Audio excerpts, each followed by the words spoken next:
دروازے کے باہر کھڑا امام اس کی غم کی داستان کو سنتا گویا اس کے ہر دکھ کو اپنے دل پر گزرتا محسوس کر رہا تھا۔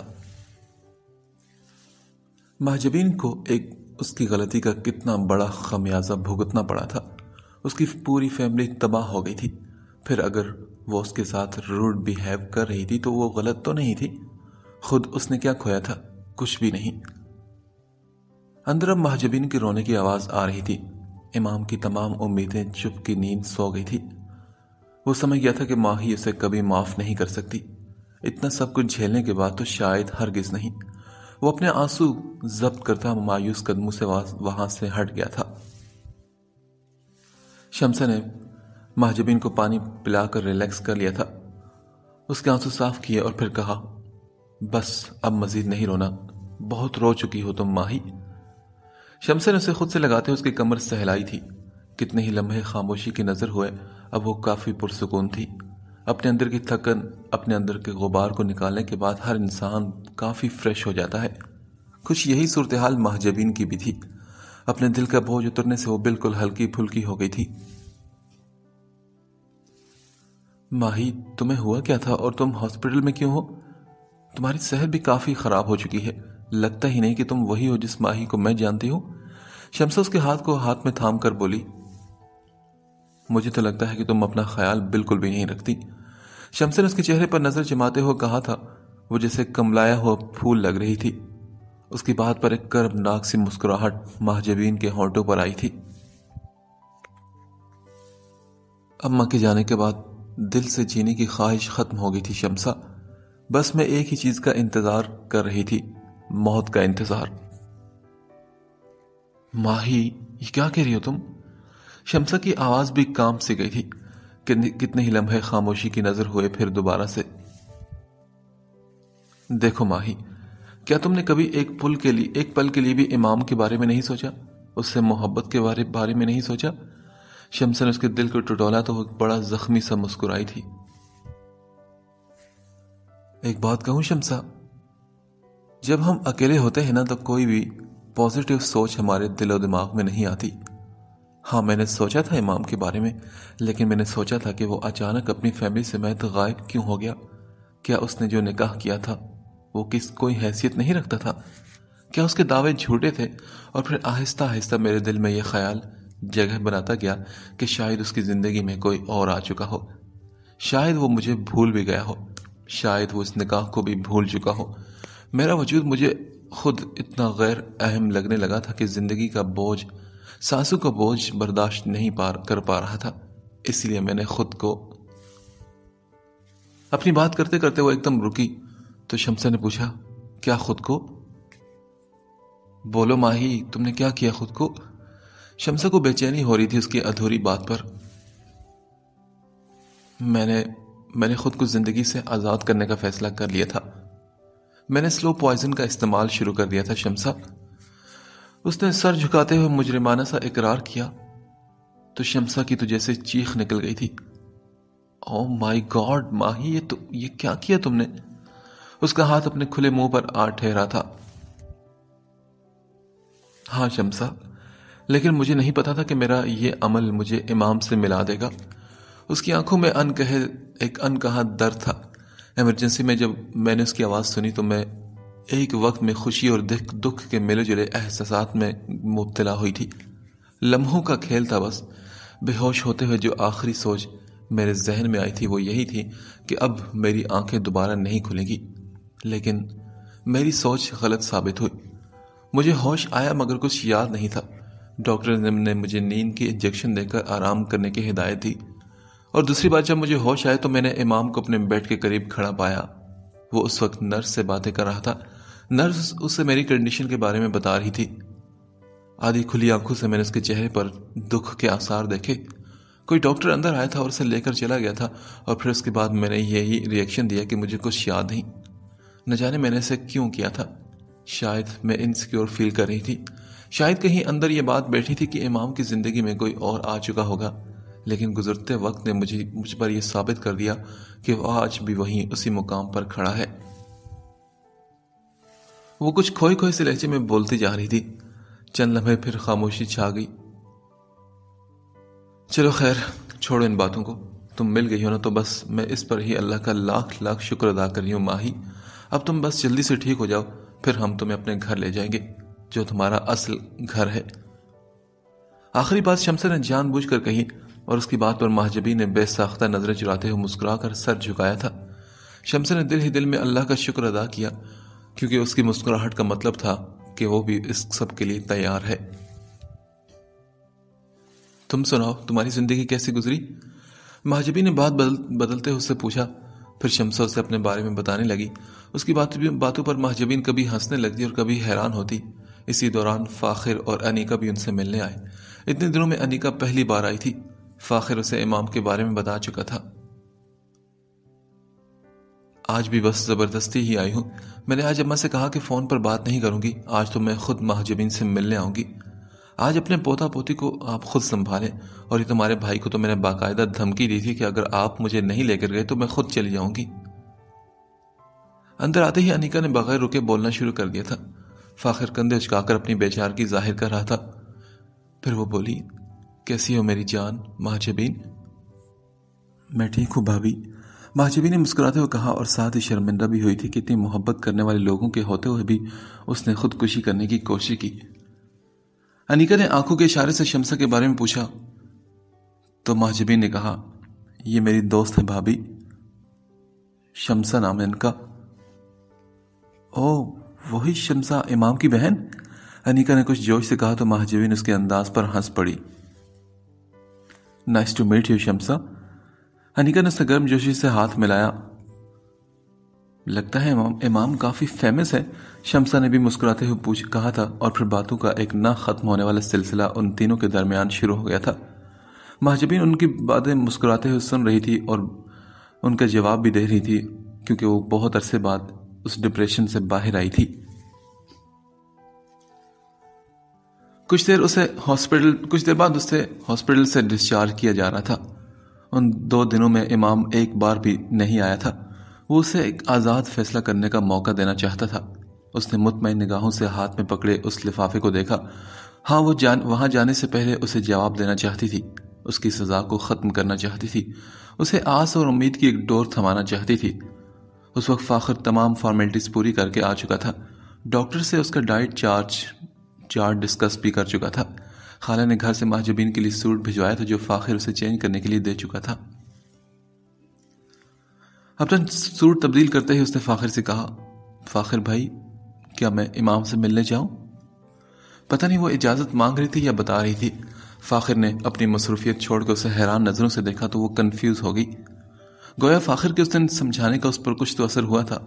تبھی فاخر نے مسکرا کر ہاں میں سر ہلاتے ہوئے اس کے سر پر پیار سے ہاتھ رکھا۔ وہ پرسکون سا مسکرائی تھی، وہ مسکراہٹ جو ایک لمبے عرصے بعد اس کے چہرے پر نظر آئی تھی۔ باہر نکل کر اس نے کوریڈور میں ادھر ادھر دیکھا۔ نہ جانے کہاں ہوگا اس وقت وہ۔ اب میں کس سے اس کے بارے میں پوچھوں؟ وہ دائیں بائیں دیکھتی آگے بڑھی تھی۔ دیکھتی ہوں شاید کہیں یہی نظر آ جائے۔ وہ آگے بڑھتی جا رہی تھی مگر امام اسے کہیں نظر نہ آیا۔ کہیں ایسا تو نہیں کہ آج اس کا آف ہو؟ اس خیال کے آتے ہی اس کے قدم ایک دم سست ہوئے تھے۔ ابھی وہ واپس پلٹنے کا سوچ ہی رہی تھی کہ اسے اپنے پیچھے سے آواز آئی، کیا آپ ڈاکٹر امام کو ڈھونڈ رہی ہیں؟ وہ پلٹی تو ڈاکٹر باقر کا مسکراتا چہرہ اس کے سامنے تھا۔ اتنا تو اسے اندازہ ہو گیا تھا کہ ان دنوں میں کہ وہ امام کا بہت گہرا دوست ہے۔ جی ڈاکٹر، کیا وہ مجھے کہاں ملیں گے؟ ارے واہ، آج تو امام کے نصیب بھی جاگے بھائی، اس نے شرارتی مسکراہٹ کے ساتھ کہا۔ تو مہجبی نے پوچھا، کیا کہہ رہے ہیں آپ؟ ہاں میں تو کچھ نہیں کہہ رہا، ویسے ہی جسٹ بات کر رہا تھا۔ کیا ڈاکٹر امام نہیں آئے؟ مہجبی نے پھر پوچھا، اور اس کے آئے پر باقر کا دل چاہا کہ بھنگڑے ڈالنا شروع کر دے۔ ویل آیا تو ہے، کوئی میسج دینا ہے؟ ویسے میں بھی بہت اچھا میسنجر ہوں، مجھے بتا دے۔ باقر نے مسکراتے ہوئے شرارت سے کہا تو مہجبین کو بے ساختاب ہنسی آ گئی تھی۔ نہیں، دراصل میں خود امام سے ملنا چاہتی ہوں۔ اچھا، یہ تو بہت اچھی بات ہے، آپ کو تو ملنا بھی چاہیے، باقر اب بھی شرارتی مسکراہٹ کے ساتھ کہہ رہا تھا۔ ویسے آپ کو آج ڈسچارج کر دیا گیا ہے نا، طبیعت آپ کی بہتر لگ رہی ہے، آپ کیسا فیل کر رہی ہیں؟ وہ اسے امام کا پتہ بتانے کے بجائے ادھر ادھر کی باتیں کر کے تنگ کر رہا تھا۔ آپ شاید مجھے یہ بتانے والے تھے کہ امام کہاں ہے۔ آج تو محجبین گویا باقر کو بھی حیران ترین کر دینے پر تلی ہوئی تھی۔ وہ اس کی شرارت کو سمجھ کر اس کی بات کا جواب گول کر گئی تھی۔ باقر نے بے ساختہ اپنی ہنسی کو روکا۔ You are a clever lady. چلیں، امام کو میرے ڈاکٹرز روم میں جاتے دیکھا ہے، آپ وہاں جا سکتی ہیں۔ اس نے اب کی بار اتنی شرافت سے شرارت کی تھی کہ محجبین کو سمجھ ہی نہ آ سکی۔ امام اس وقت ڈاکٹرز روم میں نہیں بلکہ نیچے ریسیپشن پر ایک پیشنٹ کی فائل فیڈ کروانے گیا تھا۔ محجبین سر ہلاتی ڈاکٹرز روم کی طرف بڑھ گئی اور اس کے منظر سے ہٹتے ہی باقر نیچے کی طرف بھاگا تھا تاکہ امام کو بھی وہاں پر بھیج سکے۔ اس نے ڈاکٹرز روم میں قدم رکھا تھا۔ وہ اس وقت ریڈ اور سکن فراک پجامہ پہنے تھی۔ اندر داخل ہوتے ہی اس نے بے خیالی میں دروازہ بند کیا۔ کلک کی آواز آئی تو اس نے چونک کر دروازے کو دیکھا۔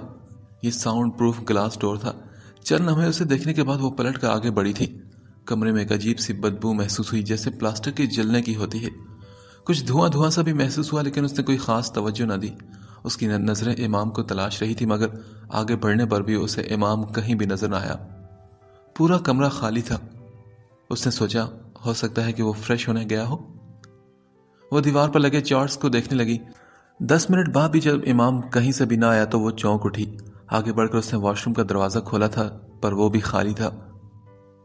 اف، ڈاکٹر باقر، لگتا ہے کہ انہوں نے میرے ساتھ پرینک کیا ہے۔ وہ اندر ہی اندر غصہ ہوئی تھی۔ ابھی اس نے باہر جانے کا ارادہ کیا ہی تھا کہ ایک دم کمرے میں دھواں بڑھنے لگا۔ اس نے خوفزدہ ہو کر روم فریزر کی طرف دیکھا۔ یہ آواز وہیں سے آئی تھی۔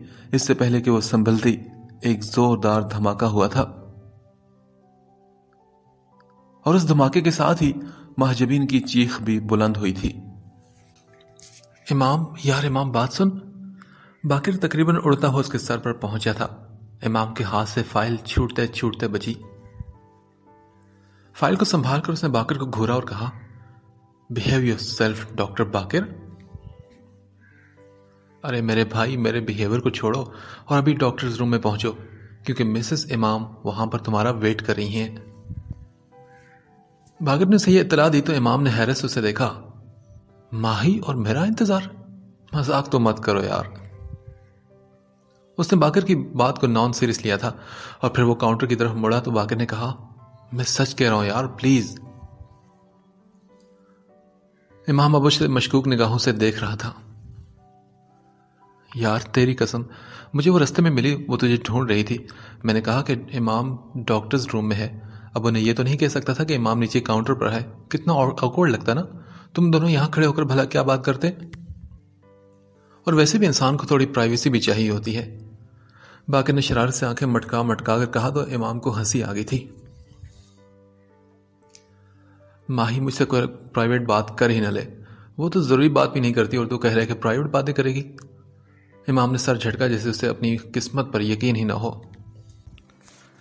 شاہ صاحب، آج وہ بات کریں گی کیونکہ آج وہ تجھے ڈھونڈ رہی ہیں میرے بھائی، اور میں نے ان کے ہاتھ میں ایک لیٹر بھی دیکھا جو مجھے پورا یقین ہے کہ وہ تمہارے لیے ہے۔ وہ اسے ہر ممکن یقین دلانے کی پوری کوشش کر رہا تھا۔ تم سچ کہہ رہے ہو نا باقر؟ امام کو ابھی بھی اس کی بات پر یقین نہیں آیا تھا۔ ماہی نے اتنے دن سے اسے جواب نہیں دیا تھا تو وہ اس کی خاموشی کو انکار ہی سمجھا تھا۔ ویسے بھی امام نے جو کچھ بھی اس دن سنا تھا اس کے بعد اسے ماہی کی طرف سے پازیٹیو رسپانس کی کم ہی امید تھی۔ ہاں یار، میں بالکل سچ کہہ رہا ہوں۔ اب مجھ سے بھی تم سٹامپ پیپر سائن کرواؤ گے کیا؟ اب سب باتیں چھوڑو اور وہاں پہنچو اس سے پہلے کہ وہ پھر سے ناراض ہو جائے۔ ویسے ان کا موڈ بھی کافی اچھا ہے، وہ مسکرا کر کہتا اس کا حوصلہ بڑھا رہا تھا۔ اچھا چل دیکھتا ہوں۔ امام کے چہرے پر فوراً ایک روشن مسکراہٹ بکھری تھی۔ اس کے دل میں فوراً ہی خوشگمانیاں بھی آ گئی تھی۔ چلو پھر تم یہ انفارمیشن فیڈ کرواؤ، میں جاتا ہوں۔ اس نے شرارت سے مسکراتے ہوئے فائل باقر کو تھمائی جو اس نے سر نیچے کر کے تھام لی تھی۔ امام پورے دل سے مسکراتا آگے بڑھا، یہ جانے بغیر کہ آگے کون سی قیامت اس کے انتظار میں بیٹھی ہوگی۔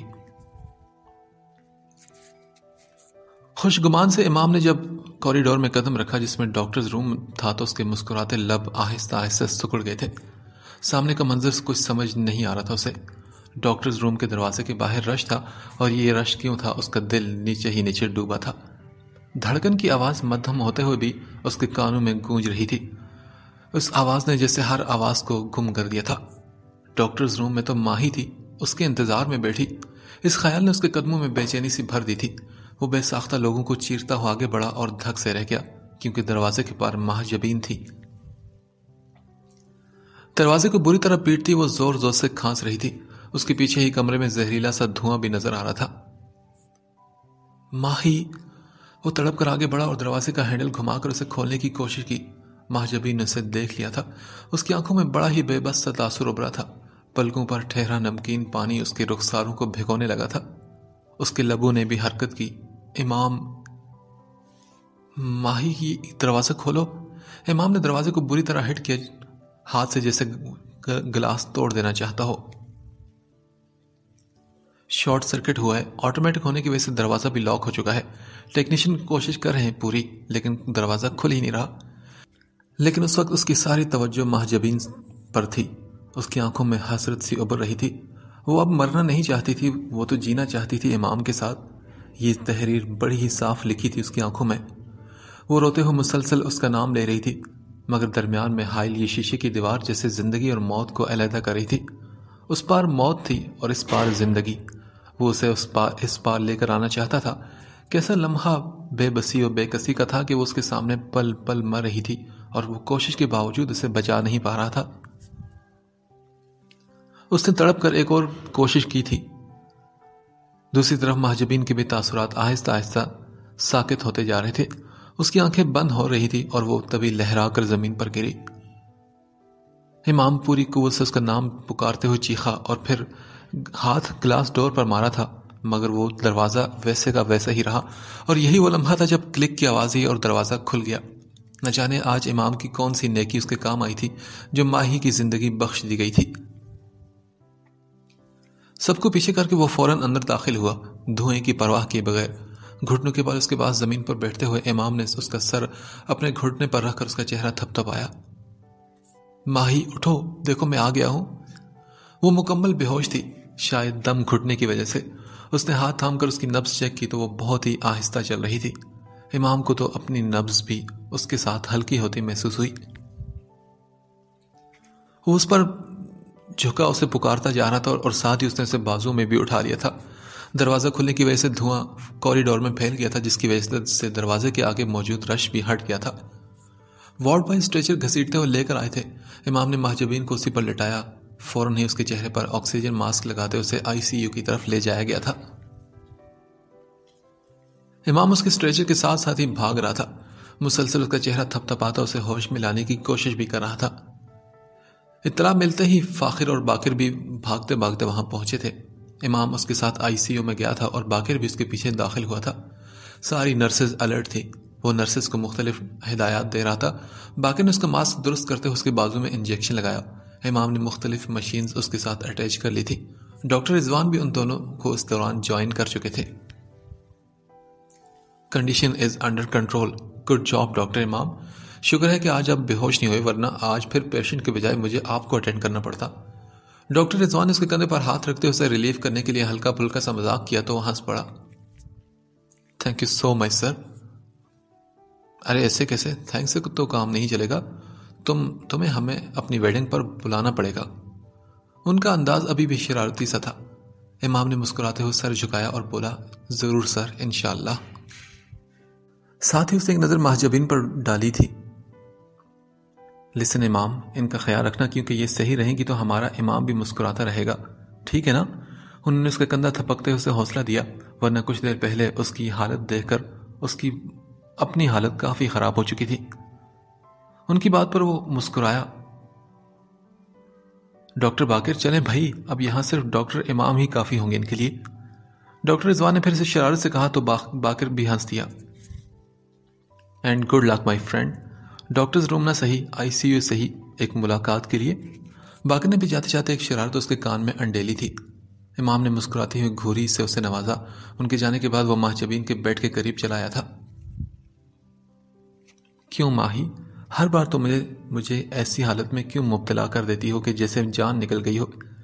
کبھی خود کو کسی اور سے جوڑ لیتی ہو، کبھی کچھ بھی بتائے بغیر غائب ہو جاتی ہو، کبھی سلو پوائزن کھا لیتی ہو، اور آج تو جیسے میری جان ہی نکل گئی تھی۔ آخر اور کتنے امتحان لینے کے بعد تمہیں یقین آئے گا کہ میری محبت میں کوئی کھوٹ نہیں، میری محبت سچی اور خالص ہے۔ وہ بند ہونٹوں اور بولتی آنکھوں سے اس سے شکوہ کر رہا تھا، پھر وہ وہیں اس کے پاس سٹول پر بیٹھ گیا۔ وہ پچھلے 2 گھنٹوں سے پوری توجہ سے اسے دیکھ رہا تھا، پھر اس کے دل نے تمام گہرائیوں سے اسے پکارا، ماہی۔ مہاجبین کی بند آنکھوں میں حرکت ہوئی تھی، اس کے لب بھی ہولے ہولے ہل رہے تھے۔ امام، اسی کا نام پکارتی وہ بے ہوش ہوئی تھی۔ ہوش میں آنے پر بھی یہی نام اس کے لبوں پر تھا۔ اس نے نم آنکھوں کو کھولا تو منظر کچھ غیر صاف سا تھا۔ آنکھیں پھر بند ہوئی۔ اس نے آنکھوں کو دوبارہ کھولا اور اسے پکارا، امام۔ ہاں ماہی، بولو۔ وہ بیٹھ کے نزدیک ہوا تو مہاجبین نے رخ موڑ کر اسے دیکھا۔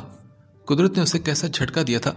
آج جب وہ جینا چاہتی تھی تو قدرت نے اسے موت کے قریب لے جا کر احساس دلایا تھا کہ زندگی کی جو ناقدری اس نے کی تھی وہ کتنی غلط تھی، کیونکہ زندگی خدا کی نعمت ہے اور اس پر انسان کو ہمیشہ شکر گزار ہونا چاہیے۔ یہ نہیں کہ آزمائش سے گھبرا کر انسان خود کو موت کے حوالے کر دے۔ احساس شرمندگی کی یلغار نے مہاجبین کی آنکھوں میں پانی بھر دیا تھا، جو اس کی آنکھوں کے کناروں سے بہتا ہوا اس کے کن پٹیوں میں جذب ہو رہا تھا۔ امام، مہاجبین نے اپنا ہاتھ اس کی طرف بڑھایا تھا۔ اب اسے کھونا نہیں چاہتی تھی۔ امام نے بھی اس کا ہاتھ سب سے قیمتی چیز کی طرح اپنے دونوں ہاتھوں میں تھام کر دبایا تھا۔ ہاں ماہی، میں یہی ہوں تمہارے پاس، بی ریلیکسڈ۔ کتنا خوبصورت تھا یہ احساس کہ وہ اسے اپنے قریب دیکھنا چاہتی تھی، اپنی آنکھوں کے سامنے۔ امام نے ہاتھ بڑھا کر اس کے آنسو صاف کرنا چاہے، پھر رک گیا۔ آج تو مجھے اجازت ہے نا؟ اس نے مسکراتے ہوئے شرارت سے پوچھا تو مہاجبین بھی مسکرا پڑی۔ امام نے اس کے آنسو صاف کیے۔ مہاجبین نے اپنا بایاں ہاتھ اوپر کیا۔ اس کے ہاتھ میں امام کو ایک مڑا توڑا سا لفافہ نظر آیا تھا۔ مہاجبین نے وہ لفافہ اس کی طرف بڑھایا تو امام نے سوالی نگاہوں سے اسے دیکھتے ہوئے وہ لفافہ تھام لیا۔ اس کا ارادہ تھا کہ اسے کھولے، مگر مہاجبین نے اسے گردن کے اشارے سے منع کیا تھا۔ ابھی نہیں، میرے سونے کے بعد کھولنا اسے، اس نے کمزور اور مدھم آواز میں کہا تو امام نے اس کی بات سن کر سر ہلاتے ہوئے وہ انویلپ اپنے جیب میں رکھ دیا۔ ایک بار پھر وہ اس کی طرف مڑا تھا۔ کتنے ہی لمحے وہ دونوں ایک دوسرے کو دیکھتے رہے۔ مجھے ڈاکٹر بہت پسند ہے امام، اس نے مسکراتے ہوئے کتنے پرانے سوال کا جواب دیا تھا جب وہ برستی بارش میں دروازے کے پاس کھڑے تھے۔ مجھے بھی، امام نے بھی مسکراتے ہوئے کہا۔ مہاجبین کا ہاتھ اب بھی اس کے ہاتھوں میں تھا۔ اسے دیکھتے ہی مہاجبین نے آنکھیں بند کی، شاید وہ دواؤں کے زیر اثر سو رہی تھی۔ وہ آہستہ آہستہ نیند کی وادی میں اتر گئی اور وہ یوں ہی بیٹھا اسے دیکھتا رہا۔ امام کی اسے دیکھنے اور دیکھتے رہنے کی خواہش پوری ہو رہی تھی آج۔ بس بھی کرو امام، اب تو تمہارا دل تو شاید اس منظر سے کبھی بھرے گا ہی نہیں۔ امام کے دماغ نے اسے ڈانٹا تھا۔ اس نے مسکراتے ہوئے مہاجبین کے چہرے سے نظر ہٹائی، لیکن پھر نظریں پھٹک کر وہیں آ رکی۔ اوفو، پھر سے کیا؟ اس کے دماغ نے اسے ایک بار پھر ٹوکا۔ ہاں تو کیا ہے یار، کیا میں اپنے دل کی ایک خواہش پوری نہیں کر سکتا؟ اس نے گویا دماغ سے بھی اعلان بغاوت کر دیا تھا۔ جتنی بھی تھی نا، سبھی خواہشیں پوری ہو چکی ہیں سید امام علی شاہ آپ کی، اور اب تو ساری عمر آپ نے یہی چہرہ دیکھنا ہے، تو تم بور نہیں ہو جاؤ گے؟ اس کے دماغ نے گویا اس کے دل کو چیلنج کرتے ہوئے پھر سے سوال کیا۔ بور؟ اس خواہش سے تو کبھی میں پیچھے نہ ہٹتا، تو اب تم کہہ رہے ہو کہ میں بور ہو جاؤں گا؟ کبھی نہیں۔ اس کے دل نے دماغ کو لاجواب کر دیا تھا۔ دل و دماغ کی یہ جنگ رکی تو اسے مہاجبین کے دیے ہوئے انویلپ کا خیال آیا۔ اس نے اپنے جیب سے وہ لفافہ نکالا اور اسے کھولا۔ اس میں وہی اسٹیمپ پیپر موجود تھا۔ مہاجبین نے اسے یہ واپس کر دیا تھا۔ اس کا مطلب تھا کہ وہ کبھی اس رشتے سے آزادی نہیں چاہتی تھی۔ کتنا خوبصورت اور خاموش جواب دیا تھا مہاجبین نے اسے۔ امام کے وجود میں تو جیسے گویا بہار سی اتر آئی تھی۔ اس نے بڑی پیار بھری نگاہوں سے مہاجبین کو دیکھا تھا۔ وہ اس کی تمام بیوقوفیاں، غلطیاں بھلا کر اس کے ساتھ ایک نئی زندگی شروع کرنا چاہتی تھی، اور یہ احساس سید امام علی شاہ کو آسمان کی بلندیوں پر پہنچا گیا تھا۔ اس نے مسکراتے ہوئے اسٹیمپ پیپر کو فولڈ کیا اور جب اس لفافے میں رکھنے لگا تو اسے انویلپ میں ایک اور پیپر نظر آیا۔ اس نے نکال کر اسے کھولا تو لفظوں کی رنگ برنگی سی تتلیاں اس کے سامنے اڑنے لگی۔ Each morning as I see the sun rise, only your thoughts fill my mind. Only your sight please my mind. Only your sight please my eyes. Each time I take a breath, my love for you is beyond the boundaries, life and death. یہ لفظ تھے یا پھولوں کی ٹوکریاں جو امام علی شاہ پر نچھاور کر دی گئی تھی. اس نے نگاہ اٹھا کر محبت پاش نظروں سے سوئی ہوئی مہجبین کو دیکھا. محبت کا یہ اقرار اور انداز گویا سالوں سے ترستے اس کے دل کو سیراب کر گیا تھا. اس کے آگے لکھا ہوا تھا: میں آج اس مقام پر پہنچ کر اپنے رب کا شکر ادا کرتی ہوں کہ ہمارے درمیان کئی سالوں پر محیط یہ فاصلہ آیا، ورنہ شاید ہمارے درمیان بنے اس رشتے کو میں کبھی سمجھ ہی نہ پاتی. جب سب مجھے کہتے تھے کہ میں تمہارا ہی نصیب تھی اور ہمارا یہ رشتہ جڑنا طے تھا، تو مجھے بہت غصہ آتا تھا سب پر. بھلا ایک انسان کی زور زبردستی پر قدرت کے فیصلے کا لیبل لگانا کہاں کا انصاف ہے؟ مگر اب میں نے یہ ریئلائز کیا ہے کہ شاید قدرت اپنے فیصلے اسی طرح وقت کے ذریعے ثابت کرتی ہے. قدرت اپنا آپ منواتی ہے انسان سے، اور آج میں نے مان لیا ہے امام قدرت کے اس فیصلے کو. تم نے صحیح کہا تھا کہ میرے ہر درد کا علاج صرف تمہارے پاس ہے، اس لیے اب میں تمہیں تمہاری منتظر ملوں گی، اسی جگہ جہاں کئی سال پہلے آخری بار تم نے مجھے چھوڑا تھا، اور مجھے تمہارا انتظار رہے گا. فقط مسز مہجبین امام. ہیروں جیسے ان لفظوں نے امام کی آنکھوں کو بھی خیرہ کر دیا تھا. خوشی اس کے وجود سے روشنی کی طرح پھوٹ رہی تھی. ایک دل ربا سی مسکراہٹ اس کے لبوں پر آ گئی تھی. اس نے نگاہ اٹھا کر ایک بار پھر سوئی ہوئی مہجبین کو دیکھا. اس کے صبر کا قدرت اسے اتنا میٹھا پھل بھی دے سکتی تھی، اسے یقین ہی نہیں آ رہا تھا. میں آؤں گا ماہی، میں تمہیں لینے ضرور آؤں گا. اس نے دل ہی دل میں مہجبین سے وعدہ کرتے ہوئے وہ خط دوبارہ اسی لفافے میں رکھا. وہ اسے ہمیشہ کے لیے سنبھال کر رکھنے والا تھا، کیونکہ یہی اس کا کل سرمایہ تھا. مہجبین کی کنڈیشن سٹیبل ہونے کے بعد اسے روم میں شفٹ کر دیا گیا تھا. اگلے دن اسے ڈسچارج بھی کر دیا گیا. فاخر نے کل ہونے والے حادثے کے بارے میں اماں کو کچھ نہیں بتایا تھا، اور مہجبین کو بھی کچھ بتانے سے منع کیا تھا. امام ان دونوں کو چھوڑنے پارکنگ تک آیا تھا. تبھی فاخر نے امام سے گلے ملتے کہا: یار اپنی فیملی کو لے کر آنا ہمارے گھر. ہاں بالکل، کیوں نہیں. اس نے اسے مسکراتے ہوئے ہاتھ ملایا تھا.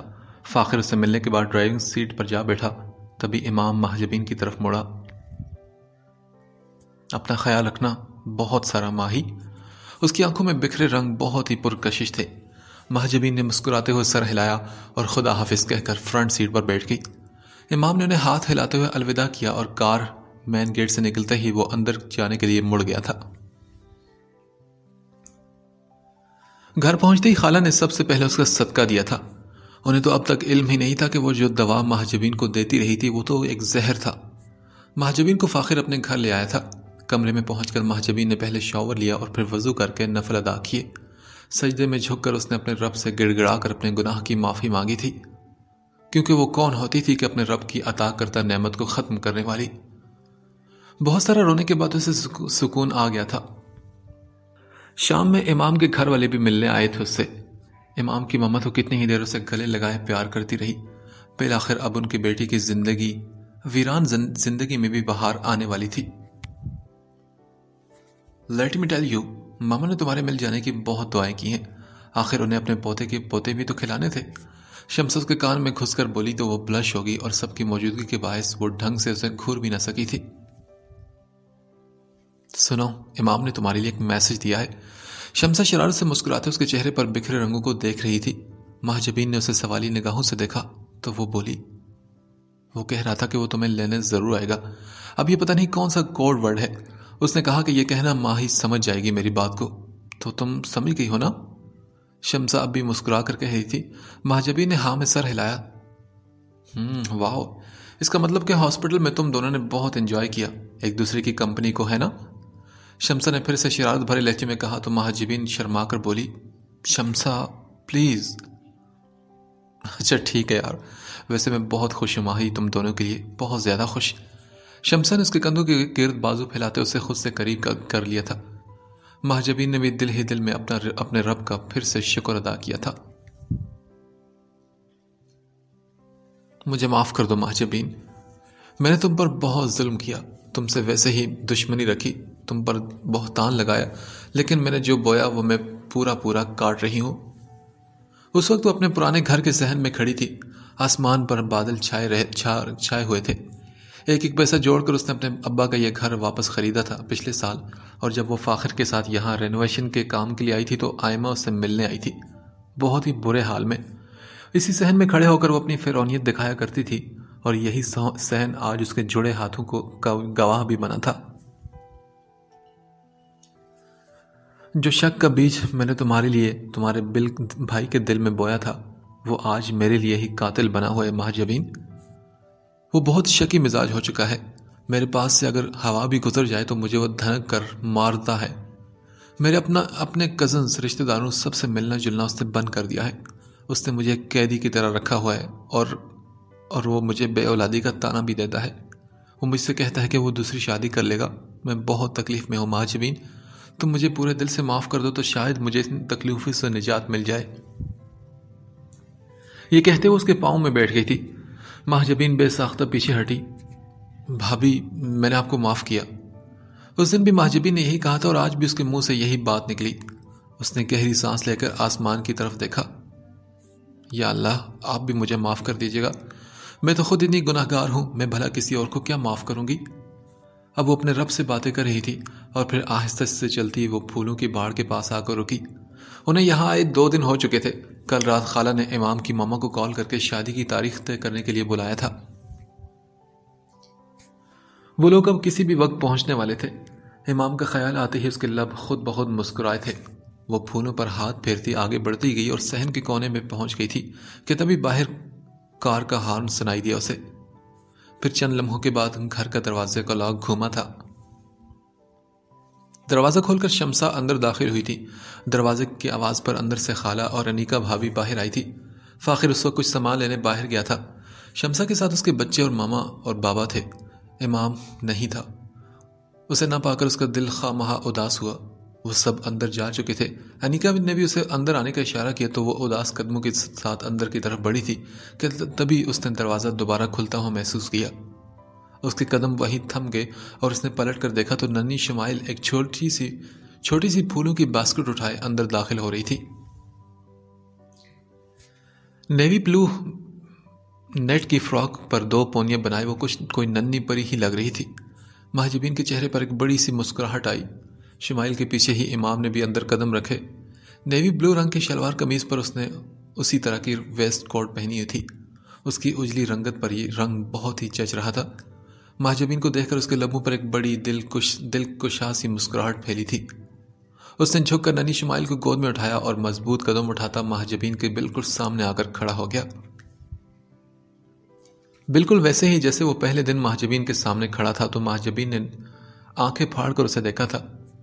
دونوں کو وہ لمحہ یاد آیا تو چہرے پر ابھرنے والی مسکراہٹ بھی دونوں کی بالکل ایک جیسی تھی۔ ماما جانی، کیا ہم یہ مانی کے لیے لائے ہیں؟ ننھی شمائل نے اس کے چہرے کا رخ اپنی طرف کرتے ہوئے پوچھا تو وہ بولا، ہاں بیٹا بالکل، اور آپ نے اب تک مانی سے سلام بھی نہیں کیا اور انہیں پھول بھی نہیں دیے۔ امام نے اس کے ماتھے پر بکھرے بینگز کو دائیں بائیں کرتے ہوئے کہا جو اب اس کی آنکھوں میں جا رہے تھے۔ بڑی رشوتیں دے کر اس نے شمائل کو ماما کہنے پر راضی کیا تھا۔ شمائل مسکراتے ہوئے اس کی گود سے اتری اور مہاجبین کے بالکل سامنے کھڑی ہوئی۔ مہاجبین بھی گھٹنوں کے بل اس کے قریب بیٹھ چکی تھی۔ شمائل نے پھر پھولوں کی وہ چھوٹی سی باسکٹ مہاجبین کی طرف بڑھائی۔ پھولوں کے درمیان 2 گجرے تھے۔ اس نے امام کی طرف دیکھا تو وہ سینے پر ہاتھ باندھے اسے دیکھ کر مسکرا رہا تھا۔ Thank you so much little angel. Mahjabeen نے اس کے پھولے پھولے رخساروں کو چوما تھا۔ جواباً شمائل نے بھی اپنے دونوں بازو اس کی گردن میں ڈال کر اس کے رخساروں کو چوما۔ ویلکم مائی پرنسس، اور یہ کہتے ساتھ ہی وہ اندر کی طرف بھاگ گئی تھی۔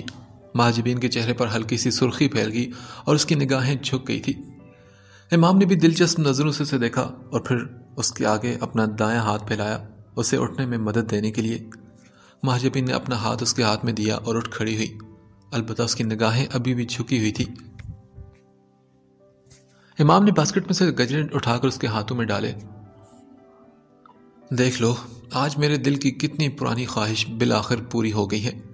اس کے دونوں ہاتھوں کو اپنے ہاتھوں میں لیے اس نے مہاجبین کے ہاتھوں میں دلکش لگتے ان گجروں کو دیکھا اور پھر مہاجبین کو۔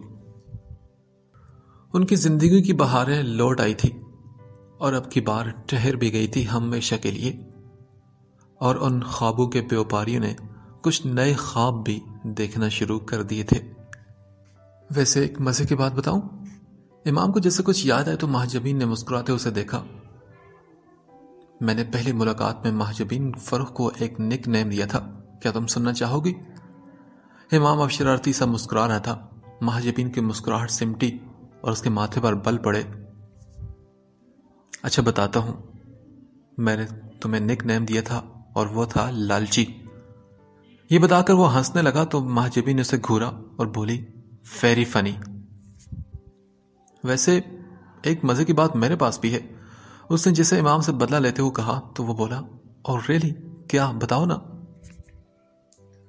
یہی کہ ہماری پہلی ملاقات میں نے سوچا کہ اس جن جیسے لڑکے کو دیکھ کر میری ٹیوشن کی لڑکیاں بھاگ جائیں گی، مجھے تو اپنی روزی خطرے میں نظر آ رہی تھی۔ مہاجبین کی بات پر امام نے کہہ لگایا تھا، واو دیٹس امیزنگ۔ اس نے مہاجبین کی بات کو خوب انجوائے کیا تھا۔ واہ بھائی واہ، کیا زمانہ آ گیا ہے کہ دونوں دلہا دلہن اپنی تاریخ والے دن ایک دوسرے کو پرانے قصے سنا سنا کر ہنس رہے ہیں۔ یہ شمسا تھی جس نے اچانک ان دونوں کے درمیان انٹری دی تھی۔ مہاجبین نے فوراً اپنے ہاتھ چھپائے تھے، جبکہ امام اپنی جگہ ڈٹا کھڑا مسکراتا رہا۔ اب کیا سب کچھ آج ہی کہہ لینا ہے تم دونوں نے؟ کچھ تو اپنے سہاگ رات کے لیے بچا کر رکھو۔ اس نے اب کی بار امام کو جھڑکتے ہوئے کہا۔ ہاں وہاں تو بہت کچھ کہنا سننا ہے۔ امام نے مہاجبین کے جھکے سر کو دیکھتے ہوئے مصنوعی ٹھنڈی آہ بھری تھی۔ مہاجبین کے چہرے کی سرخی میں کچھ اور اضافہ ہوا اور اسے لگا جیسے اس کے کانوں سے دھواں نکل رہا ہو۔ بدتمیز۔ مہاجبین کی حالت دیکھ کر شمسا نے امام کے بازو پر ایک تھپڑ مارا اور مہاجبین کے کندھوں کے گرد اپنے بازو ڈال کر اسے لیے اندر کی طرف بڑھ گئی تھی۔ سینے پر ہاتھ باندھے امام نے ان دونوں کو اندر جاتے دیکھا۔ یہ داستان اسی آنگن سے شروع ہوئی تھی اور آج اسی آنگن میں اس داستان نے ایک نیا خوبصورت موڑ لیا تھا۔ زندگی کے اس سفر میں اب وہ دونوں ہمیشہ ساتھ ساتھ رہنے والے تھے۔ آنے والے خوبصورت دنوں کا سوچتے ہوئے امام نے اندر کی طرف قدم بڑھائے تھے۔